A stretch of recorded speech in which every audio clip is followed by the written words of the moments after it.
Yeah. Awesome. All right. So today we're going to be talking about climate science communication fundamentals. And Dr. Rangwala is going to be presenting on how the climate change in Colorado is affecting our hydrologic systems. Um, all right. So in the chat, if you could take we're going to spend a little time on this, but go ahead if you want to start. Tell us a little bit about you, where you work in your region. Then we're going to dig deeper into our why. Visitors are coming to nature centers and parks to connect with nature, but climate change is affecting the places that they love, that we love. And we want to spend a little time learning about how we can communicate around that. And then we're going to develop some effective strategies to communicate climate's impacts on the hydrologic systems in Colorado where you work. So, like I said, take a minute, make sure your name is right, and in the chat, let us know what region you work in. This is the most recent tourism map for the state of Colorado. So tell us which region you work in, what you love about your work, and what is your favorite thing to talk to your visitors about. And I'm going to open up the chat so I can see. This is awesome. All right. Hi, Maria. Hi, Jenny.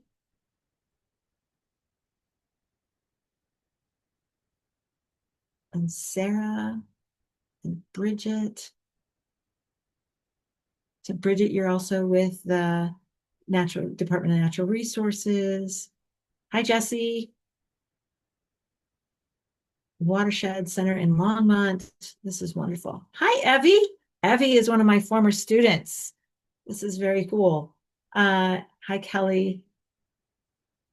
So we have a lot of folks here from municipalities and from and county organizations, state organizations.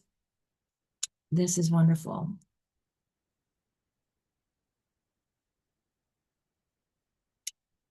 The Drought Research Center, fabulous. All right. So as we get to know you, let's dive into a little bit of this content and we'll learn a little bit more. So I know from personal experience that communicating about climate change and its impacts can be a challenge that can be intimidating. As an educator, I started teaching about climate change in the early 2000s, and I wasn't really prepared for some of the pushback that I got initially. But like I said before, the folks at CIRES they had my back, and I don't know what I would have done without them. Um, Through the time that I started teaching to now as a person who works more in the communication space, I have recognized that there are some real core principles that can guide us in opening the space to talk about this content without it being threatening to people or making them feel uncomfortable. So let's dive into these core principles. The first core principle that I want to talk about is the importance of leading with questions and focusing those questions on local and observable phenomenon. So in your spaces, it may mean asking visitors or collaborators or folks that you're interacting with about what they are seeing and what questions they have about that. What are their experiences? What do they care about? So starting with questions is really important. Some good examples to sort of inspire some of those questions are asking them questions in turn about what are they noticing with respect to snow melt or shorter ski and how that could be shortening ski seasons or reducing summer water availability that may be affecting our fisheries. Maybe people are noticing beetle kill patterns that are visible in forests. Or maybe they're concerned about the expansion of wildfire season, which I think is going to be on a lot of minds over the next several months, given our issues with snowpack and water. And then earlier spring blooms and affecting pollinators. So I wouldn't, while I may have done this as a teacher, or many years ago, starting out with the data, like letting people dive into the data, I wouldn't do that. I wouldn't take that approach anymore. I would now start with asking people what they notice about the stresses on the environment and what they think and how they think that might relate to changing weather patterns or precipitation patterns. So here's a picture of the leaves in my backyard right before they dropped dropped their leaves in the fall. They didn't look so good. So I took this picture thinking, well, maybe someday I can use it, and here we are. This can lead then to a conversation about like, why does climate change stress trees? A colleague of my partner, Rosemary Carroll, who lives in the Crested Butte area, had a paper published. She works for the Department of Energy. She had a paper published in Nature Water a couple of years ago that I think this image, this cartoon image, does a really good job explaining how winters now, which are shown on the right of the diagram, are different than winters or summers in the past, which is shown on the left side of the diagram. So in this diagram, it shows that the warming is decreasing snow coverage and promoting the onset of earlier infiltration and runoff. And that net effect of that is that the recharge to our aquifers is less than it has been in the past. And so while stream flow is increased in the wintertime, the water table is actually being lowered because the stream is actually losing water to the groundwater system. And then in the summertime, we have higher temperatures that increase evapotranspiration rates in forested areas and riparian zones. And that causes the water table to fall even more. And subsurface flow to stream channels decreases. And so what once may have been a perennial river or stream is now more ephemeral. So it only flows part of the year. So that is the question one. The second core principle is focusing on systems, not just problems, helping visitors and the people we communicate with understand the connections between what they're seeing and how these things play off of each other. So some examples. When we see changes in the water cycle, that is in turn going to impact agriculture, municipal water supplies, and recreational opportunities. That's also going to change forest health, which change how well our watersheds function and our water quality. Temperature shifts cause species migration. We can learn more about that in a future virtual workshop that we're hosting. And I'll talk more about that at the end of today.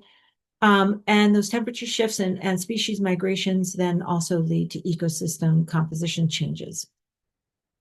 We don't want to do the gloom and doom thing, though.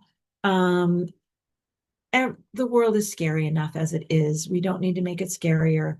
Instead of focusing in on the gloom and doom, what I have found to work best is to frame it as everything's connected, everything changes, and when this is changing, here's what's happening. And I love this quote from the UN Secretary General Antonio Guterres. Global heating is busting budgets, it's ballooning food prices, upending energy markets, and feeding a cost of living crisis. Developing countries are being devastated by disasters they did not cause, and we are miles from the goals of the Paris Agreement and minutes to midnight for the 1.5 degree limit. Humanity's fate hangs in the balance, and I love this, but climate action can flip the switch. So really then moving away from the gloom and doom and towards climate action. I know this is really busy. This is a concept map created by a high school student to demonstrate their understanding of how climate change can affect Earth systems. And what you notice here is that climate change is in the middle, and there's all these arrows going in and out and towards and connecting these different components. This is an example of systems thinking, and it elevates the interactions between things, not just focusing on one concept. So the communications then need to be really clear because there are factors that are contributing to climate change that sometimes get hidden. There are many impacts of climate change that are affecting different people in different ways. And there are interactions between these causes and effects that can increase and decrease climate change rates and impacts. So making sure that our messages are clear and concise really helps helped other people understand the complexity of the situation. And I know that simplicity is like, oh, we should keep things simple. Actually, I personally believe we should keep things simple, but move it towards a more complex way of thinking about these problems, because things are not simple, they are complex. The core principle number 3 is create space for more questions and uncertainty. It's okay for us to say scientists are still learning about this thing, this phenomenon. So what we know is in bold, and what we have questions about is in italics underneath here. So we know that Colorado's warming faster than global average. What we're still trying to learn is how that's going to shift the timing and intensity of other types of weather events, like the monsoon moisture in southern Colorado. We know that snowpack is declining overall, but scientists are working to predict which basins are going to be most affected and how quickly. And then we also know that stream temperature data from Colorado rivers shows warming trends that stress out our cold water fish like cutthroat trout. How quickly those populations can adapt and whether they can is still an open question. So those are ways to say, okay, this is what we know, this is what we don't know. Just some examples. Part of what makes this moment really important is that science is still unfolding. And I think that's a key thing that sometimes I often forgot as an educator, that we don't know everything and we're not going to know everything. But the observations that you and your visitors make can be part of how we build a deeper understanding in our community of climate change and its impacts on the systems that we rely on. So acknowledging uncertainty authentically. Don't ever try to tell people you know something that you don't know, and don't try to make things sound better or worse than they actually are.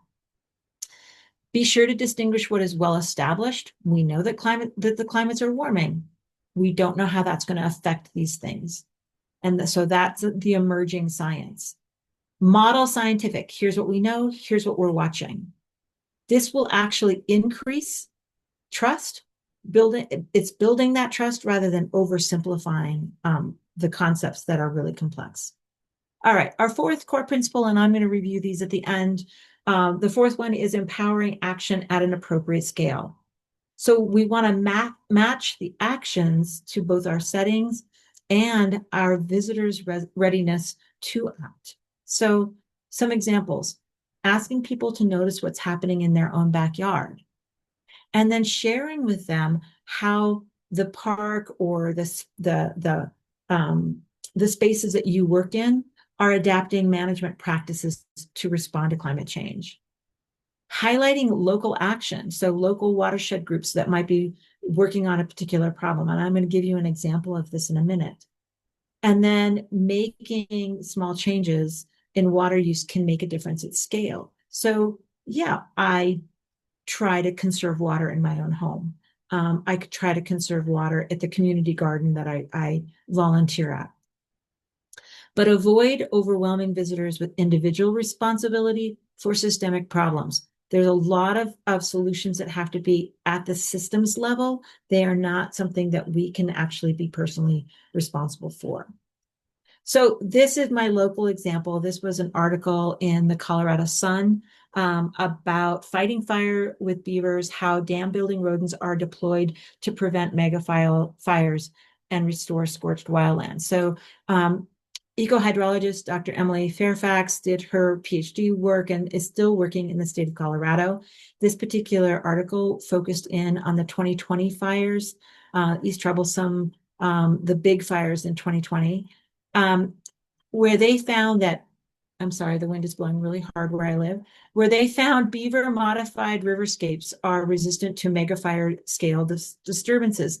These beaver inhabited river bottoms are resilient because the beaver dam and the canal building activity is storing water in the lower parts of these watersheds.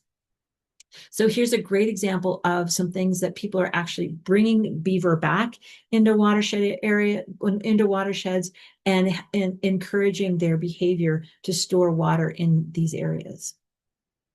Okay, so what were the four core principles again? Keeping it local and tangible, showing connections, not just problems, being honest about uncertainty, and offering appropriate pathways for engagement. Remember, you know where you work and your visitors and your community better than any of us do. So trust that personal knowledge that you have to make these things work for you. So next up, I'm going to turn the time over to Dr. Imtiaz Rangwala. And as you listen, I want you to think about where you work and live and how climate change is affecting your local waterways and water resources. So these two questions, what do you notice about his presentation? And what questions or what do you wonder in turn? So again, Dr. Rangwala works at CIRES at CU Boulder and is a senior research scientist there and a lead climate scientist at the North Central Climate Adaptation Science Center. His research focus is on how the changing water balance and climate extremes that are driven by anthropogenic climate change and how that is relevant to ecosystem response. He works extensively with natural resource managers in the Intermountain West and the Great Plains to apply and communicate local, useful and usable climate science and data. So I'm going to stop sharing my screen and turn it over to Dr. Rangwala. Thank you, Cheryl. Share my screen.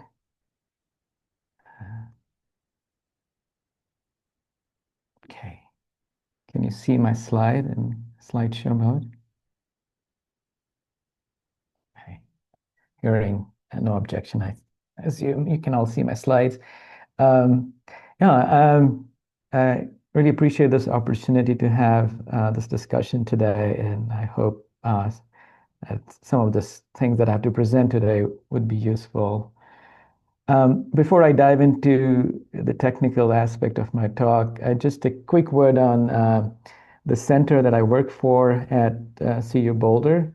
It's called the North Central Climate Adaptation Science Center. It is one of the 9 CASCs, as we call them, across the country, funded by the Department of Interior.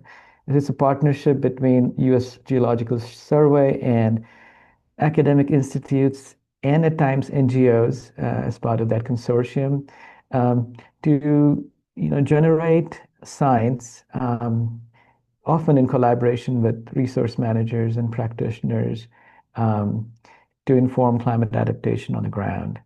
And so it's a very, very applied form of science that we do. And it's great that universities across the country are more and more supporting this kind of work that have real implications for on-the-ground work.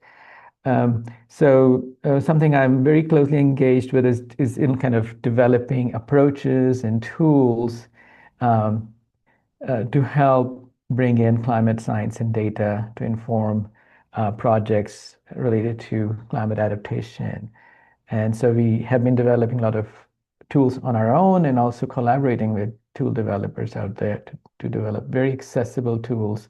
And we also provide training of those tools one-on-one, or we do training sessions, again, in use of these tools and really empowering practitioners to do this work on their own.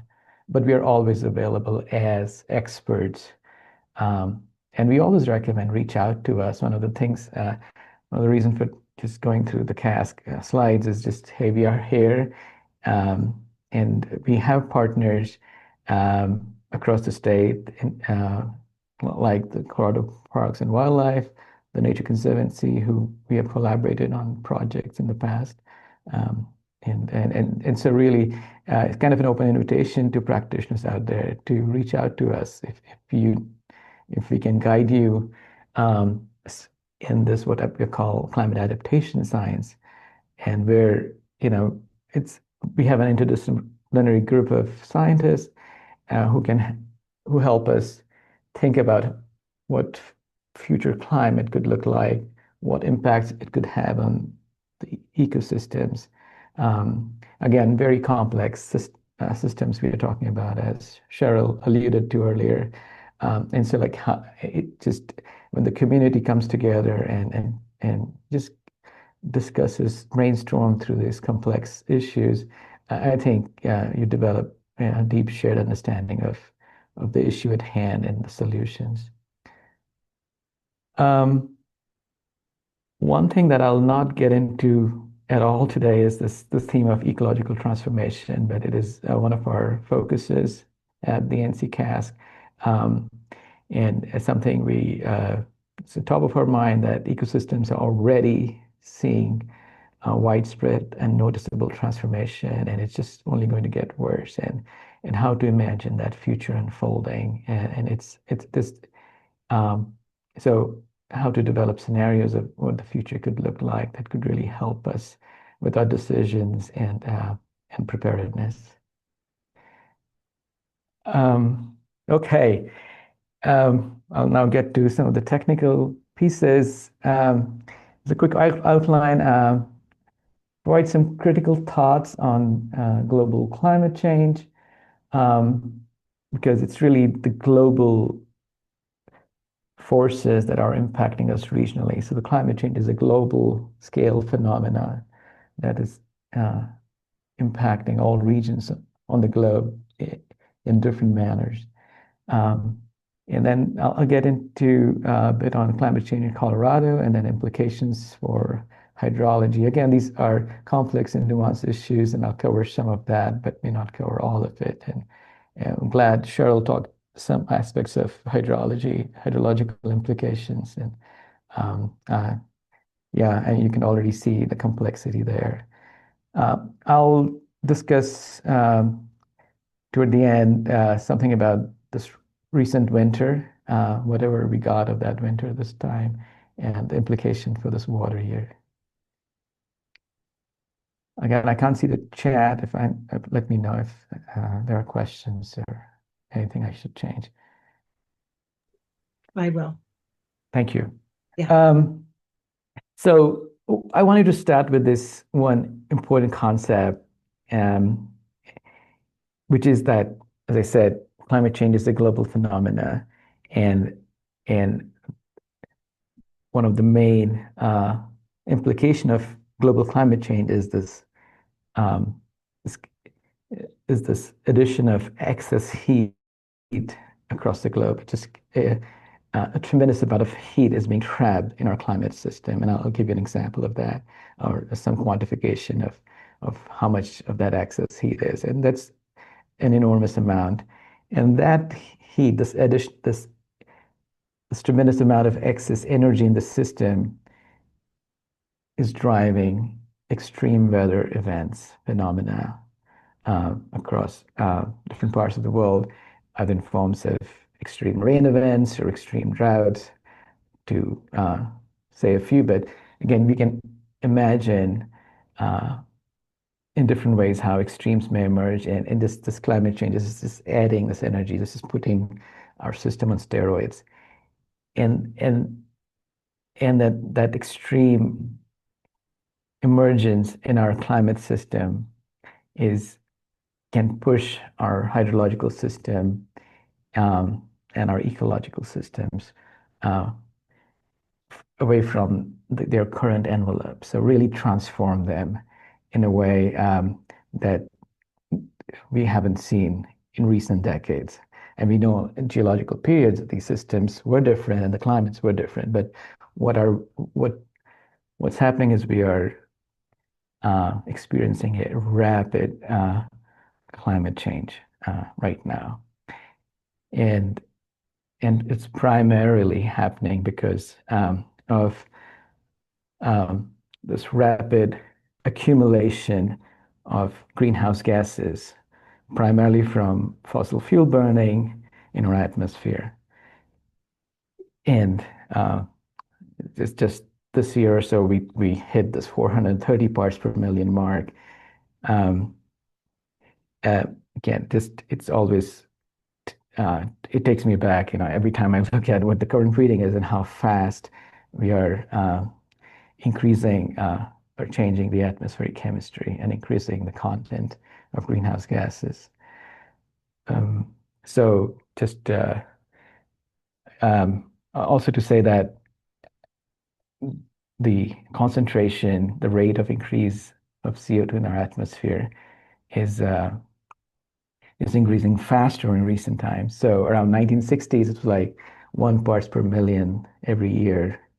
More recently, it has been like 2 parts per million a year. A part per million is roughly equal to 4 times the combined mass of all humans alive today. So there's a lot of um, CO2 molecules that we are adding in our atmosphere. Also, just the worrying sign is that, half of the CO2 we emit in our atmosphere is absorbed by our oceans and our land. Um, and maybe there's a worry that, uh, you know, the nature has been less forgiving in recent times and is not able to absorb as much. Like the Amazon is not able to absorb as much because it's experiencing ecological transformation. And so last couple of years, the value of increase in CO2 has been closer to 3 parts per million or higher. Again, a very worrisome sign. Um, and as I said, I think the main piece that affects us at a regional scale in our locality as we're thinking about climate change is really there's enormous amount of energy that's accumulated in our climate system. And as the graph shows that much of that excess heat is going in our oceans. But again, the oceans drive our weather and climate. And the rate of that heating has been close to set 4 atomic bombs per second. It is more like 7 atomic bombs in recent times. Again, just one measure to just show that enormous amount of energy um, is being accumulated in our climate system, and that's putting our weather on steroids. Um, so one indicator of that the system is warming is looking at global temperatures, and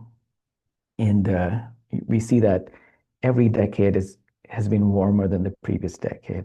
And you can see here last 3 years have been way warmer than um, the previous years. 2025 was the third warmest year on record, um, after 2024 and 2023, but not by far. And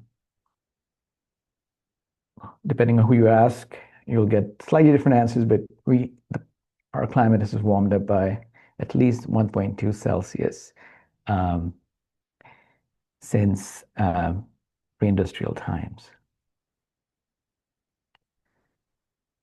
So, one benchmark out there is let's keep our system below 2 degrees Celsius, um, the global warming below that value, because we think that that mark is getting into really dangerous climate territory.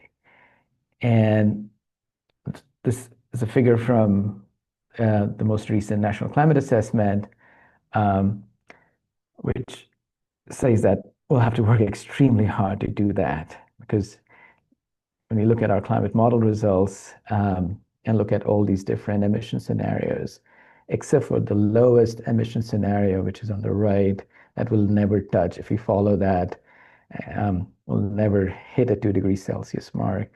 And it will take an enormous effort from us to do that. All of the scenarios say that, by 2050, the likelihood of hitting 2 degrees Celsius is very high. Again, it is something. I hope it's not doom and gloom message. It is that being very objective about what the threat we are facing, um,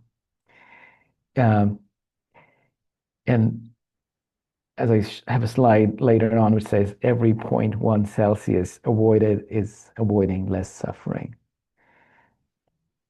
It is avoiding suffering, pardon me.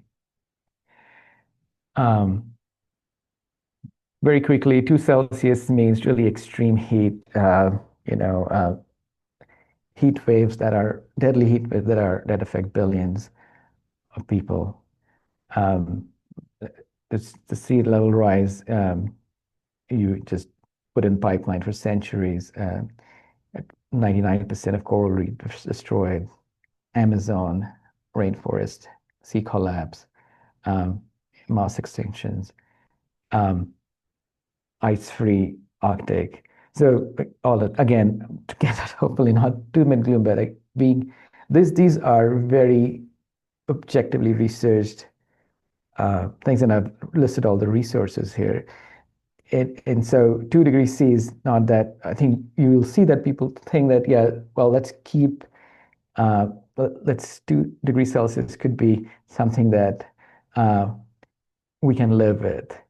And I think what I'm trying to communicate it, um, that it will be living in a very different world. And uh, if we accept that, okay, 2 degrees Celsius is the world we'll live in, then I think we'll be better prepared for it. Um,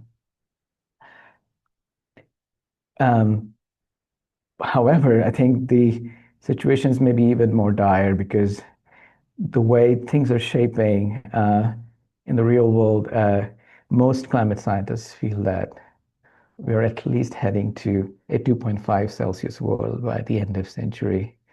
Um, and and a vast majority still think that we may reach 3 Celsius by end of the century. So um, yes, I think it's something I personally feel very concerned about in terms of um, are we talking about these things enough in terms of the likelihood of um, that even though we are shooting for avoiding 2 Celsius, that we may be actually heading for something much bigger. I said this earlier, and just the main point was I think the effort should be like let every moment in time is like even though things are bad, get every degree Celsius warming, every 0.1 degree Celsius avoided and will reduce suffering. Okay. Um, yeah, it's always important to look at the bigger picture. Well, I want to come to Colorado and just see what's emerging in our state and across the West in terms of climate change and hydrology. Just taking a little breath here. Um, okay, I want to start with the map of the country as a whole, and this is basically showing how the temperatures have been in the last couple of decades relative to early 20th century. And what you see is, yeah, there's been warming almost everywhere across the country. The Western US has warmed much more um, than other places in the contiguous US. You see something places like Alaska have warmed quite a bit as well. Um, the Southwest really shows up as a place that's been warming, and also if you look at the precipitation, that is seeing real reduction in precipitation. Is it just a mega drought, or is it aridification, desertification that's emerging in the Southwest? And that affects parts of our state, especially the southern part of our state. Um, so Colorado has warmed by 3 degrees Fahrenheit um, since the pre-industrial times. So that's a rough number to work with. 3 degrees Fahrenheit has been our warming. And if you look at the figures on the right, and a lot of these figures you can find in this Climate Change in Colorado report. This is the third edition that came out 2 years ago. And for many of these slides, which I'll share, I have provided the URL that you can access on these graphics. The point I wanted to make here was, yeah, you can see seasonally there have been differences. We've seen more warming in summer and fall, less so in winter. And I was showing one of the precipitation maps that it's in winter that we've gotten more precipitation than other seasons. So that's part of the reason that the temperatures haven't warmed a whole lot in winter. It's different from other regions like the North Dakotas, the Dakotas, and other parts of the northern Great Plains where winter has seen a much greater warming.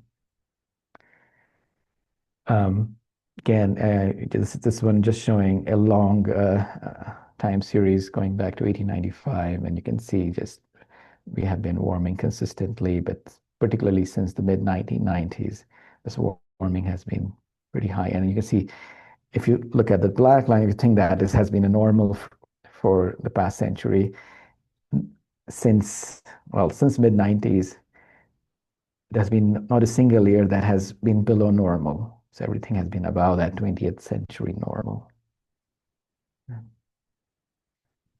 Looking into the future, we can expect um, another 3 to 4 degrees of Fahrenheit warming by mid-century. Again, this is just looking at a moderate emission scenario.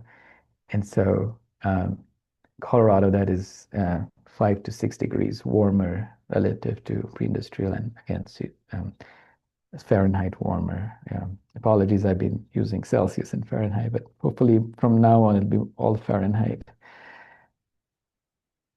Looking at precipitation, one thing you can see, the long-term precipitation record, that we see high years, a lot of interannual variability, so wet and years followed by dry years. So this is norm, but in recent times, we haven't seen the big wet years. We've seen some big dry years. So there has been some shift in the trend in recent times. Looking at it seasonally, as I alluded to earlier, winter is the only season where we have seen increases. Most seasons we have seen decreases in precipitation across the state, and different parts of state that reduction is different. But the western slope in the southwest or just the southern part of the state has seen more of those decreases. Annually, in the last 2 decades, we may be seeing a decrease in precip around 4 to 5%. But with that 3 degrees warming, that 5% decrease in precipitation is a double whammy. Looking to the future, what projections usually show are that it's like half of the models show increases in precipitation, half show decreases in precipitation. But in this, much of the signal is also coming from just natural climate variability. I think the most important signal here I would like to talk about is that the models generally say that we may get more precipitation in winter, maybe slightly more in spring, but there's a real chance of seeing decreases in summertime precipitation, and similarly in the fall. So fall, summer, spring, perhaps some changes. The primary signal is increases in winter and decreases in summer. And the statement from the Colorado Climate Change Report is that more likely than not, Colorado has less water in the future. How less? That is uncertain. Looking at a drought index, the Palmer Severity Drought Index, Palmer Drought Severity Index, pardon me. Just what you can see is, again, that we have drought years and we have these pluvial years, and they follow each other. Sometimes there's a long-term pluvial and then long-term drought period. You just pointing to the Dust Bowl era drought and then comparing that to the recent time, you can just see that we have had more intense drought in recent times based on this index, and also some long-lasting ones. The 2002 really stands out as one of the most severe droughts. But 2012, 2018, and more recent periods have been pretty extremely dry. Okay, get into implications for hydrology. So what climate change is doing is it's intensifying the hydrologic cycle. And what that means is you see all these arrows pointing to evaporation or just precipitation, runoff, snowmelt. You look at different processes, and many of these arrows, their sizes are getting bigger. So basically, that the fluxes um, of these processes are intensifying because there's just more energy to cause that intensification. So we are seeing much greater rate of evaporation from our water bodies, much greater rates of evaporation, evapotranspiration from the vegetated landscape. Again, that's really uh, driven by a much thirstier atmosphere. Again, that thirstier atmosphere is a result of a warming climate. And so, as we think about our own system and or specific component of the hydrologic system that you're focused on, whether it's groundwater or wetlands or whatever that is, it's just thinking in those contexts of how this intensification of hydrologic cycle um, is impacting my system and what I can do about it. So sometimes in simple terms, within Colorado, I've said, yeah, as we lose mountain snowpack, the natural reservoir, and as we are losing this water down the slope at a much higher rate, can we slow down the water on the landscape? What kind of solutions we can bring on the landscape that slows down that flow of water? And what system we can protect specifically that slows water down? Um, uh, Well, do is I'll quickly go through some nuggets of how some of these water cycle components are changing because of climate change, and then maybe discuss some of them in a little more detail. Uh, so there is high confidence that our precipitation events will become more extreme. More of the water that is delivered to us will come in these extreme rainfall or snowfall events. Just very high confidence in the community. Um, Also very high confidence based on physics that um, we'll see more intense and rapidly evolving droughts in the future. You may also have heard the term flash droughts. Um, and there's a real potential for desertification or aridification in parts of Colorado.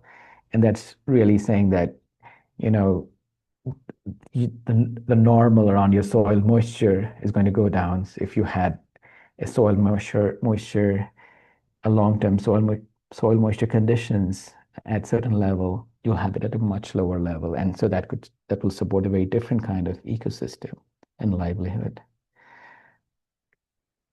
More rain than snow, again, very high confidence. Earlier snow melt, and that will lead to earlier runoff.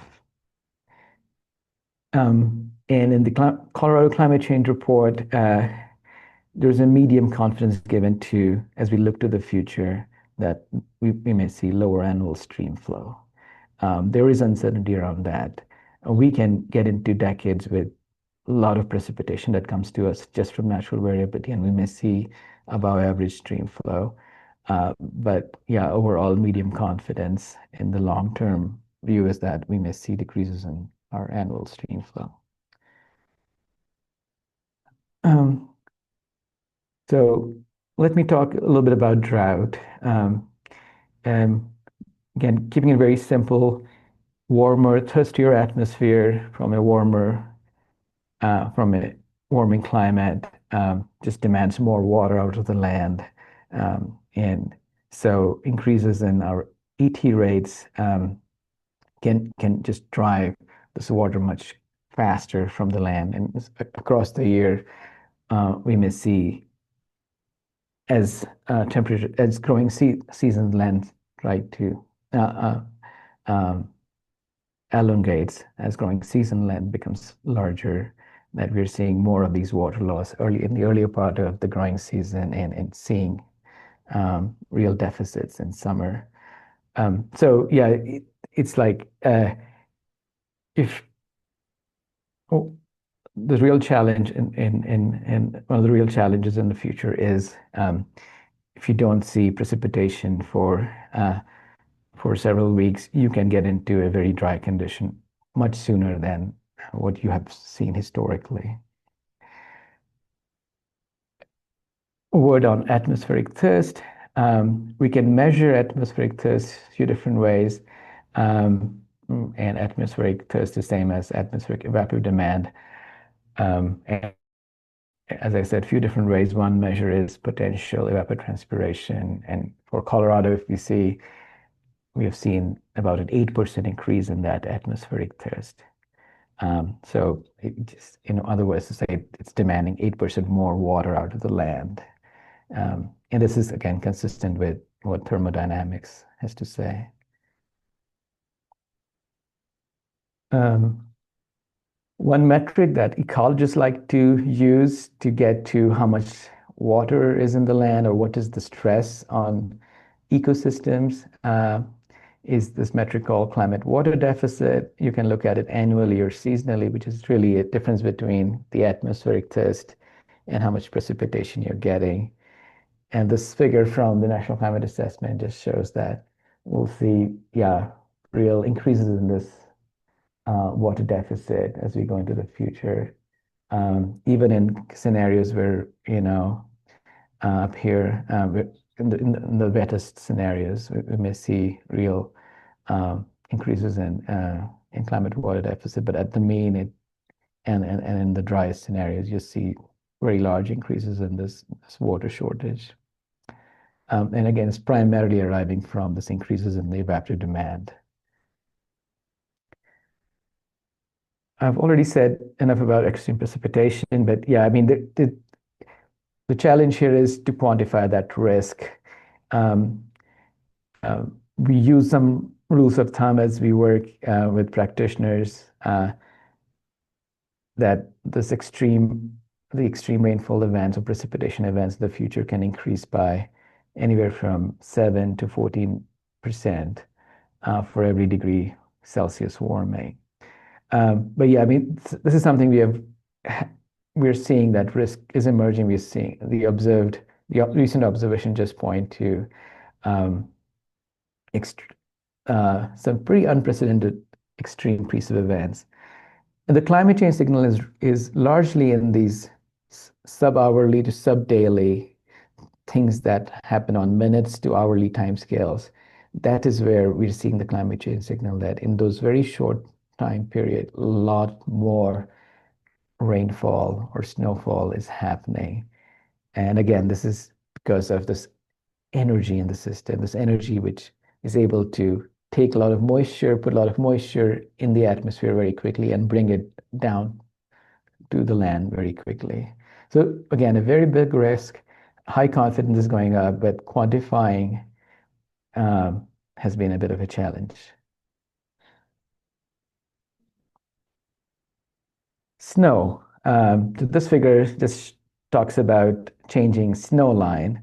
Um, and again, the main factor driving it is this upward movement of what we call the 0 degrees Celsius isotherm, or in the atmosphere, or you can call it, which maps very nicely with mountain snow line, and that's the level in the atmosphere where snow turns to rain, and that's moving up, and so we're seeing the mountain snow line in Colorado creeping up close by 150 feet every 10 years.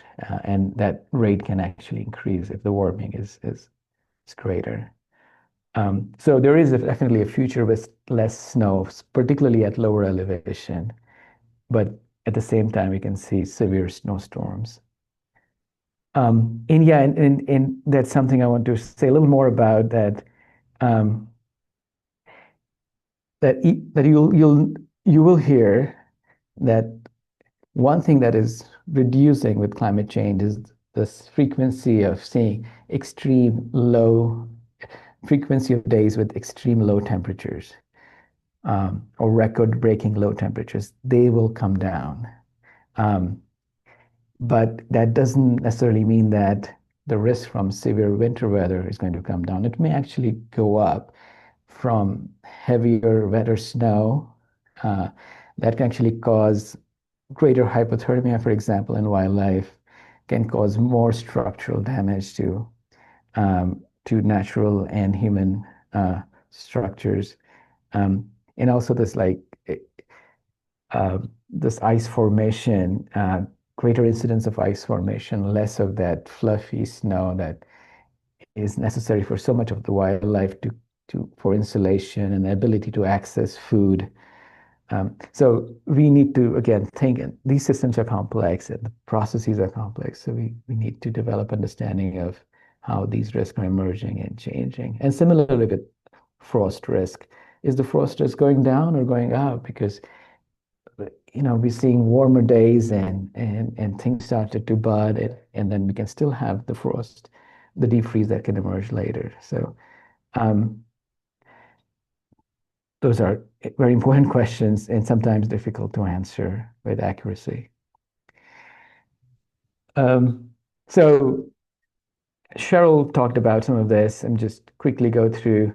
I think whenever we talk with visitors or planning for future for the systems, and like I think talking about the changing seasonality is one critical one, that how changing seasons are driving different processes on the landscape at different times and also causing extremes to emerge at different parts of the year. So, yeah, earlier snow melt, warmer condition leading to earlier greening, but also to hotter and dry conditions in later part of the summer. Um, Again, earlier peak runoff causing reduction in late season stream flow. Um, Drier soils, especially in summer time, and again this widening of the wildfire season that Cheryl talked about. Um, One thing I really want to point out that what we can see is this emergence where we may actually see much more greening in the earlier part of the growing season than previously, than what we've been used to, and just this much greater late season drying. And so this is both something we can take advantage of and be prepared for. Like there may be more forage available for grazing and ranching. And so how do we work with this changing seasonality and what emerging on the landscape? If there are more questions, I'm happy to answer that later on. Just noticing I have about 5 more minutes, so I'll I'll get to my last point quickly. And before I do that, yeah, I think many of you are aware of that, and this thing is widely communicated that actually you have a worsened impact when you see the cascading nature of these extremes playing out, a drought leading to wildfire that's followed by an extreme precip. The overall impact is much greater um, than individual events alone. Okay, a quick breath and going to the last piece here. And I'll go through this quickly. Really would like to hear your comments. But the main point I want to share that this is really an interesting year. This is one for the record, although records keep breaking very fast these days. Um, that this year is a forewarning for things to come and has some very interesting features. So this winter, I'm picking November through February period here, was one of the warmest for the country on record, but especially the western. So you can see all the red is all the counties in red have their warmest year on record, going back 131 years. For the whole country, it's also the warmest on record. So it finally beat. Well, actually, this is just winter, so not annual. Annually, it was not the warmest, but just for the winter, it was the warmest. The temperatures were like 5 to 10 degrees above normal in much of the West, Fahrenheit. Again, that's some very high numbers. If you look at precipitation here, the very dark brown are the record driest, whereas the dark green is record wet.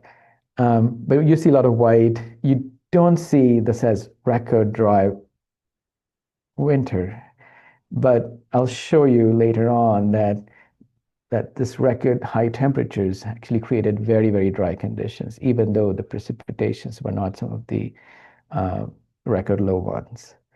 So just the temperature by increasing is causing a lot of drought stress in the West this year.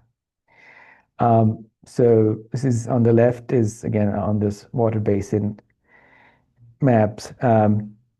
Precipitation, everything in blue, light blue to darker blue is above average. Green is really near average, and yellows and red are below average. And you see this is precipitation and see snowpack this year. So even in regions where we had high precip, we actually see lower snowpack. And where we had uh, average to below average precip, there's actually much lower snowpack. And that was not true if you just looked at this is a period I'm picking out of not too from the past. This is 99 water year, where you see a above normal precip would cause above normal snowpack, way above normal snowpack. And this is something that has not happened this year. And again, primarily because of um, these warmer temperatures. Another figure here showing uh, above average precip in parts of Montana, Idaho, and Wyoming. That didn't really lead to above average snowpack. And again, this is just so much, it was so warm that much of it fell as rain. And only at very high elevations was there above average snowpack. Um, and in the southern part of the Rocky Mountains, where we actually saw below average precip, there was much below average snowpack. Uh, so again, temperature really showing its imprint. Um, the other interesting feature was stream flow, and in places where we saw above average precip, we also saw above average stream flow. And so this water is not captured in snow and not retained on the landscape. It's just flowing out earlier in the year. So again, a clear example of earlier stream flow this year, above average uh, early season stream flow. I think this is close to my last slide, and sorry, it's a complex slide. I don't want to say a whole lot about it, but basically each line is for different year is a forecast of how much water will flow into Lake Powell from the upper basin. And I just want to show where 2026 is. 2002 was the lowest flow year, going back to, I think, 1981 or 1991 in this record. And 2026 can really beat that, despite not being the wet, the driest year on record, but being really the warmest year. Um, so this year would be really interesting to keep an eye on how the water availability shapes up, how our stream flows in our smaller to large basin shape up. But also later this year, it appears that El Nino is emerging, and every time an El Nino happens, the planet is much more warmer. Um, so last year we were in La Nina and we experienced very warm conditions. So El Nino, we definitely going to break record on temperatures globally from 26 into 27. So um, yeah, it's very important to keep tabs of what impacts are playing out because of these extreme conditions. So thank you. I took a little longer than my allotted time, but I would happy to hear what others have to say and the questions that may emerge. Thank you so much. Thank you. All right, I'm going to go ahead and stop sharing your screen, Imtiaz. Yes, thank you. um, and as he stops sharing his screen, what we're going to do is open it up to a Q&A session. So you're welcome to post your questions in the chat, which I can keep an eye on. or you can raise your hand and just ask your question if you'd like. Cheryl, my screen stopped sharing, right? Or I have stopped sharing that. Not yet, no. Okay. Well, um, Not that I here. Let me just see if I I can. can't see it anymore. The public view is it's not showing. Oh, okay. All right. I'm gonna then share mine. And let's see if this works. All right, there we go. All right. So post your questions in the chat or raise your hand and unmute, and we will start with our Q&A.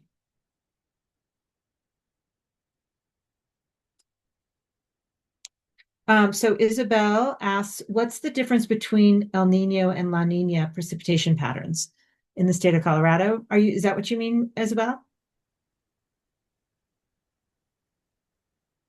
Yeah, in the state.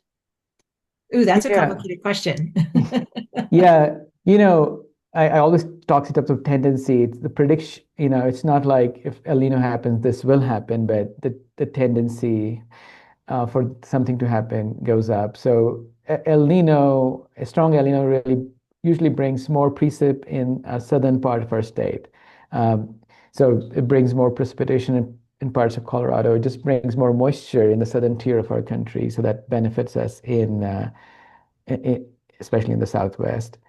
Um, La Nina usually brings more precip in the central mountains, but this year was not the case. So again, there is a tendency, but we can totally uh, miss that. But it's very clear that El Nino years are definitely much warmer than La Nina years. Right. Other questions?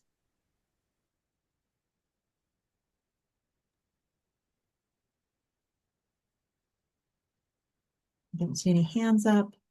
Well, feel free to just post questions into the chat at any time and we will address those. What we're going to do next is take what you've learned today regarding the science and the communication strategies and put those to work for you. So we're going to open up some breakout rooms.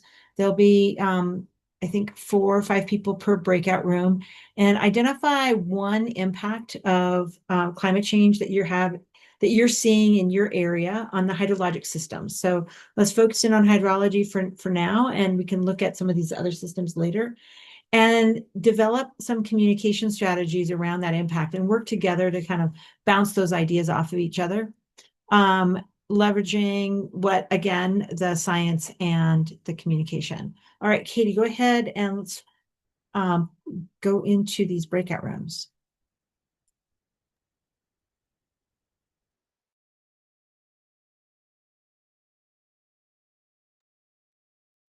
Hello. The Hello. recording's probably because of me. Since I'm with CAEE, I have some back end access there. Sorry about that. Hello. Well, thanks for the presentation. I am not a climate scientist by any means, but the research and the information was really helpful. I'm currently, I think everyone knows me here, maybe except you, Professor, and I'm Sarah Grove. I'm with the Colorado Alliance for Environmental Education. We work remotely, and so I live out in Longmont, Mm. Colorado, and I feel like what I'm seeing just in my neighborhood, my town, my community is that, very low precipitation. Therefore, a lot of people are watering their grass with, water from the city. And of course, we all have HOAs out here. And so we have to have the lawns a certain way. Um, and I see that impact, right? And we recently just hosted a career fair for some youth across the 7 Plain states. And one of the sessions I sat in on was an arborist in Denver talking about the good that planting trees and or native plants could have on the water system. And so that's something that I'm interested in as a talking point or a solution point to some of those um, scarier instances of having these like green lawns. If we could have more trees or more um, drought tolerant plants, native plants. So that's something I'm thinking about. So I am Tammy, and I work for Central Colorado Water Conservancy District, and my company does augmentation for irrigation in Weld County, well, Adams, Weld, and Morgan counties, but mainly in Weld counties. So we are right now seeing about 30% farmers being able to use 30% of their water quotas this year, which is pretty low, pretty scary. I don't know how that's going to affect things. I think it will affect what they plant and how much of that they plant, that kind of thing.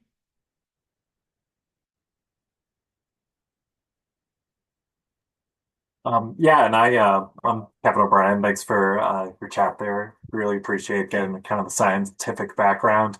Like Sarah said, I also am not a climate scientist. I work at South Platte Park, and I'm the school programs coordinator. And so we get typically students like kindergarten to fifth grade is kind of our bubble range, where they come out to the park and we get out into the river. And really, in terms of my position and what I aim for our staff and team to work towards is creating these foundations of environmental stewardship, and really trying to meet these students at the right space, to give them the confidence and the know-how to move into the opportunities of our collective climate future.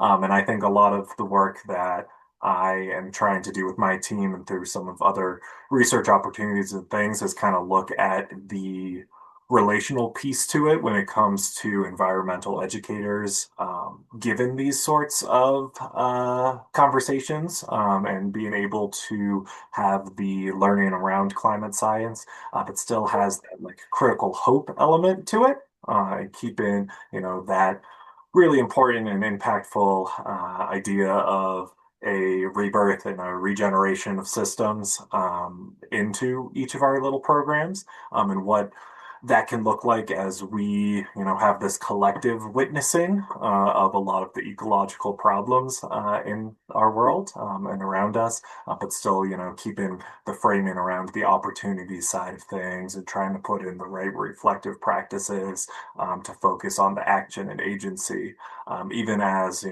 each year we're noticing our river, flowing a little slower and slower and a little less water here and there too. So it's definitely an interesting um, group to work with kind of the younger students, because of course, we're trying to keep a lot of those practices of helping them build the relationship with nature, while the adults who are leading that are able to witness that nature is changing drastically.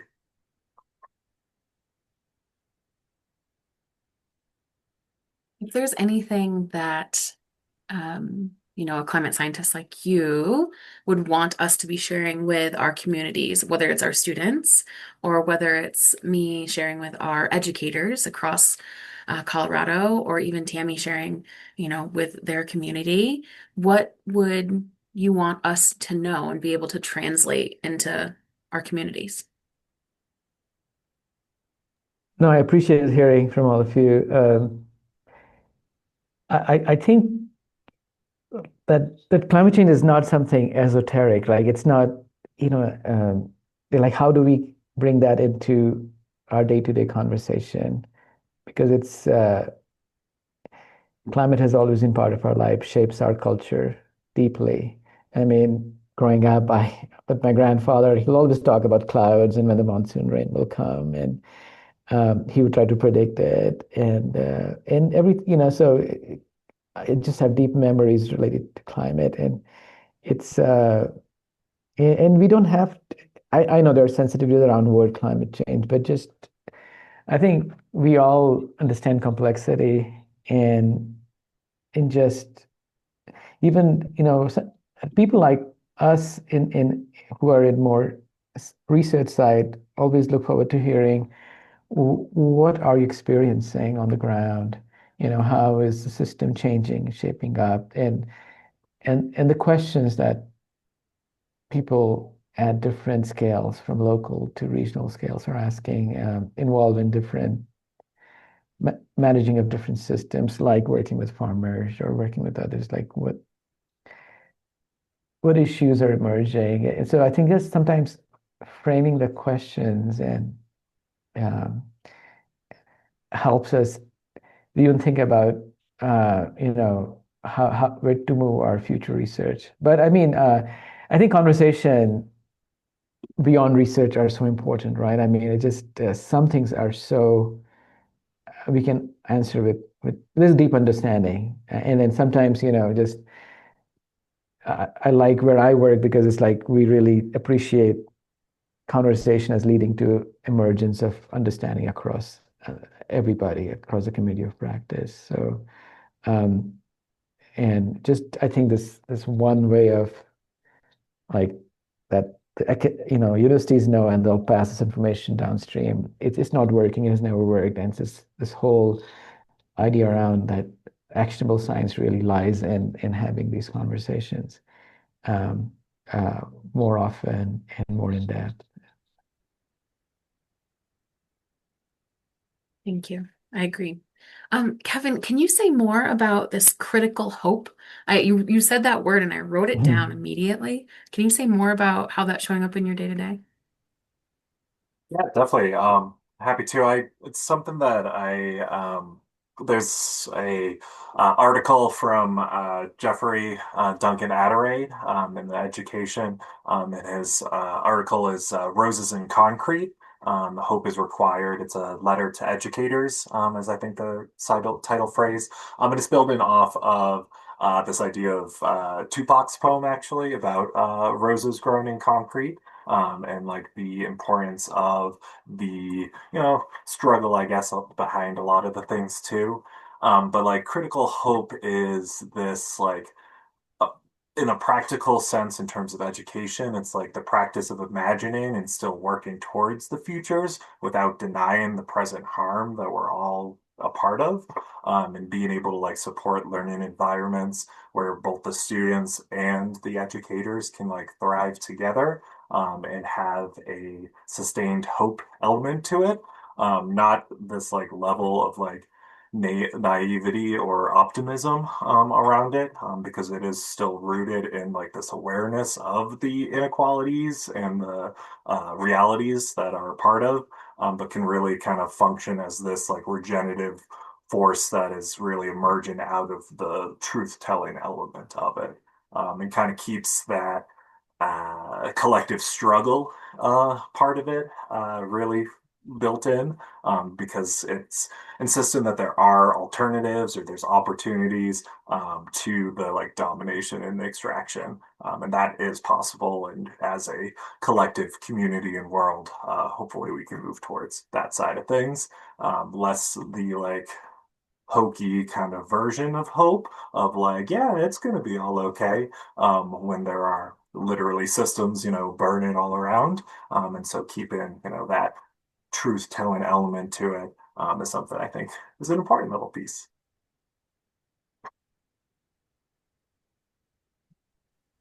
I found myself years ago, teaching about climate and the relationship with animals and their habitats. And I was younger. I still didn't have the knowledge then. And I remember talking to these kids about, oh, the habitat, and they're like, well, what can we do? I'm like, it's a really good question. And so I was definitely missing that like critical hope piece. I was more of giving the like what can you individually do, which doesn't feel like a collective enough, right? For sure. Um, is there an answer to like what we can do other than these conversations to come together to make this change or to prevent these like cascading issues in our communities? Definitely, definitely. And that's kind of where I find, where I like to be going with a lot of my work in this area, and find kind of a lot of purpose in this idea of trying to promote like a different pedagogy to teachers, not just in like environmental ed programs like mine, but across the board, because I think there is a element of to, we're nature people. I'll drop into one of my favorite little metaphors. Like we currently are all planting seeds to trees that we will most likely not enjoy the shade of, but being able to like put those seeds into the ground and really keep that opportunity building for the future, I think is something that can help. A lot of the uh, like eco trauma that exists in a lot of education spaces right now. So I think critical hope can be an important element for the students, but also for the teachers that are providing, the education too.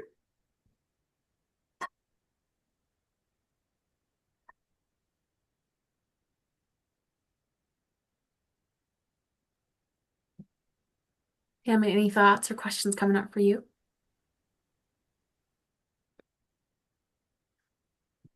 No, um, we do have an education program or education component, so I'm in classrooms and do water festivals and teacher workshops, and uh, I have the same question that you guys have. What everybody wants to have a good fuzzy feeling when they leave, and yeah, I don't know how to do that. I know, yeah, I think it's, yeah, I just feel that environmental education is so critical, and I'm so glad you're participating in that. It's just, we need to, I mean, we all need this deep relationship with our environment, and it's like, how, do we understand it? Are we connected? And I think young people, I really see them, the danger of them really getting disconnected from the natural world and how it works. And I really think the very high value of not only making that reconnection happen, but them being future stewards, as you said, Kevin, of the land and environment. But more than I don't know if steward, I would go beyond that, that we are relative in this place, and how do we know our other relatives and share a good relationship with them.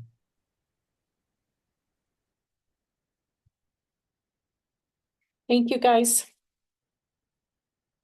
Thank you. Yeah, definitely. Thank you. Appreciate the convo.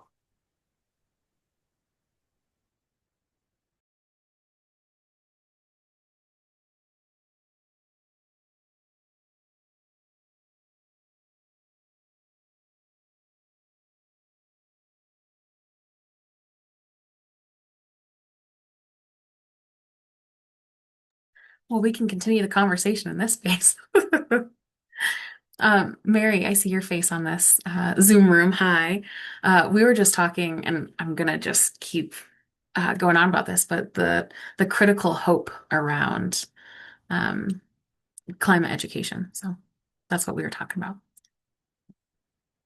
Very cool. I must have just dipped out of my room without my other partners. No, I think that's like such a huge, I think that's so why it's so important with the communication of not focusing so much on that negativity or that doom and gloom like Cheryl mentioned.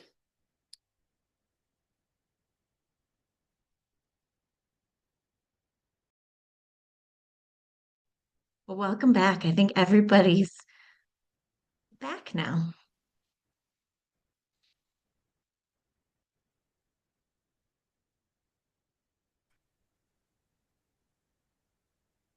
Awesome. Okay. Am I still sharing my screen? No. Okay. Let me do that again.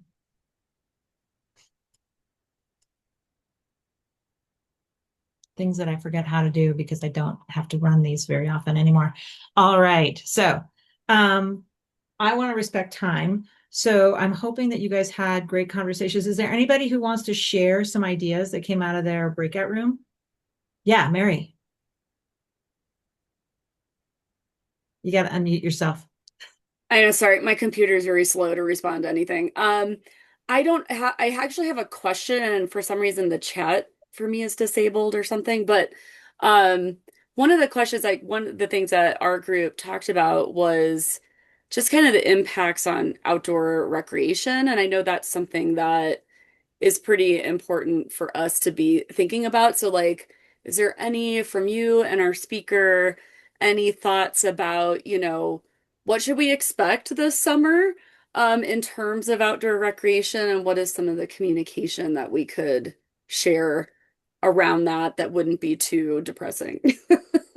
So the first thing that popped into my head was smoke, right? I think we're going to have a smoky summer.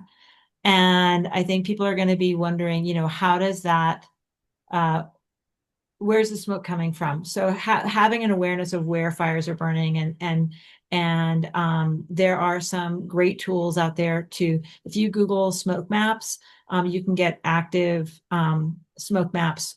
I follow Open Snow, which is a local Colorado-based weather organization that provides phenomenal mapping tools.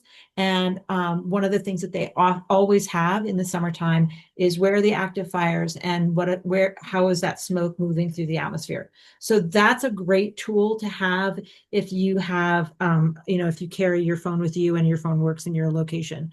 So that's the first thing that popped into my head. And then also having an understanding that smoke does affect us and it affects all living things. So I was a wildland firefighter for several years, worked on the Yellowstone fires in 1988. And we know that there were ungulates, so elk, bison, etc., that were impacted by that smoke, as well as us being impacted by the smoke. So having an understanding that we probably are going to have a smoky summer. So being prepared to talk about those things and have those tools ready for showing people, oh, this smoke is probably coming from this fire or this fire complex. Imtiaz, do you have any other?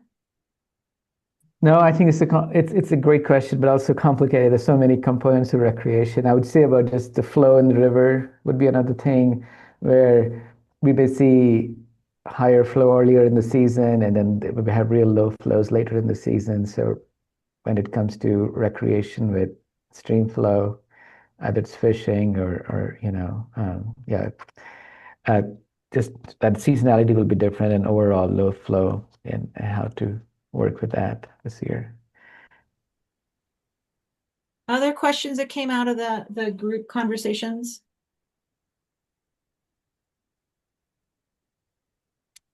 And I have the chat open. So if you have questions as we're finishing up here, just post them in the chat.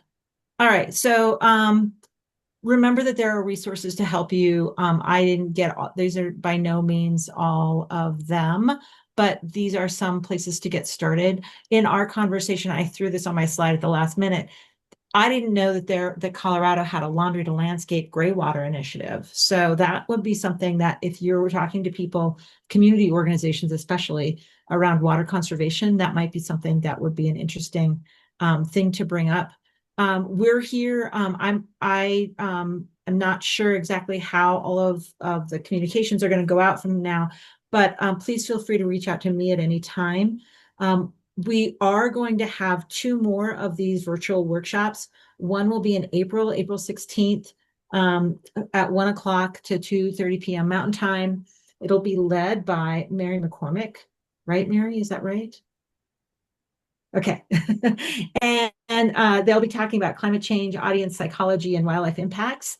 And then in August, mid-August, from 1 to 2:30 again, Mountain Time, our own Jewel Coleman from Mountain Studies Institute will be leading a conversation around climate change solutions and community resilience in high alpine ecosystems. So I'm hoping that you all will join us for those. And I think that is it for my slides. Oh, I don't know what just happened.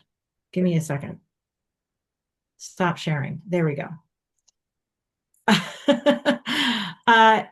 Questions or comments before we wrap this up today? We have 1 minute.